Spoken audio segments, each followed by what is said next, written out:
On s'arrête sur ces nouvelles révélations. L'implication des autorités françaises est encore une fois épinglée par l'ONG Survie. Avec nous sur ce plateau, François Graner, bonsoir. Bonsoir. Vous êtes membre de l'association Survie. Vous êtes l'un des auteurs du rapport Le crapuleux destin de Robert Bernard Martin, Bob Denard et le Rwanda. Alors, vous affirmez aujourd'hui que le mercenaire est impliqué dans le génocide des Tutsis ne serait autre que Bob Denard. Comment vous avez découvert son identité? Alors, c'est le Robert Bernard Martin. C'est un pseudonyme qu'il utilisait à l'époque et il avait un faux passeport à ce nom. Ce qui prouve qu'il devait avoir des soutiens. Il avait un permis de conduire aussi à ce nom.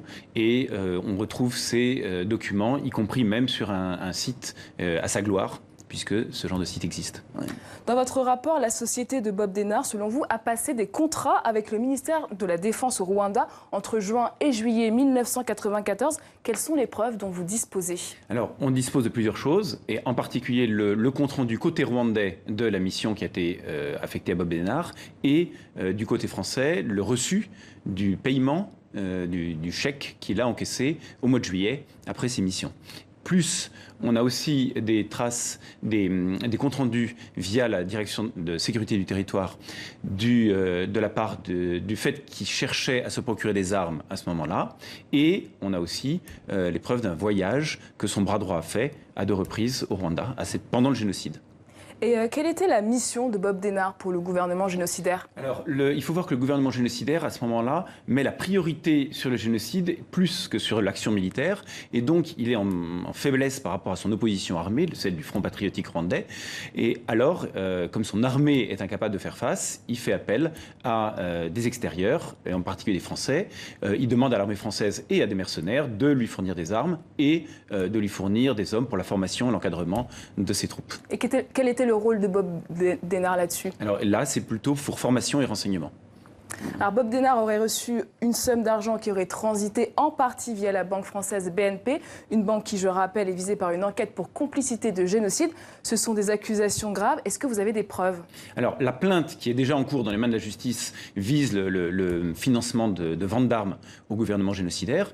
Ici, là, ce qu'on a, c'est le reçu signé par Bob Denard, avec la même signature que sur son faux passeport et la même écriture, et où on voit qu'il a encaissé 200 000 $, soit 1 million de francs français de l'époque, il y a le numéro du chèque, le numéro du compte qui est à la BNP, effectivement.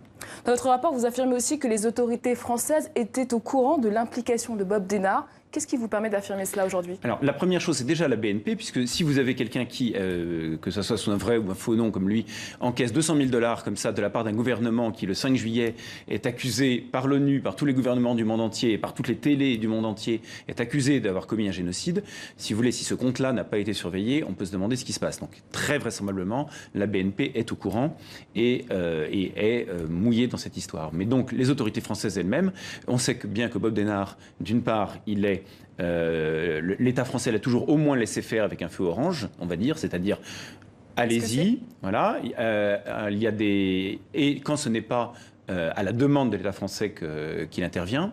Ce qu'on voit aussi, c'est que le jour même où le lieutenant de Denard arrive au Rwanda, on a une note du conseiller militaire de François Mitterrand qui donne par écrit à Mitterrand l'indication qui prône ce qu'il appelle une stratégie indirecte, c'est-à-dire là où la France ne peut pas agir officiellement, il faut des détours pour agir, et typiquement, le détour, c'est le mercenariat.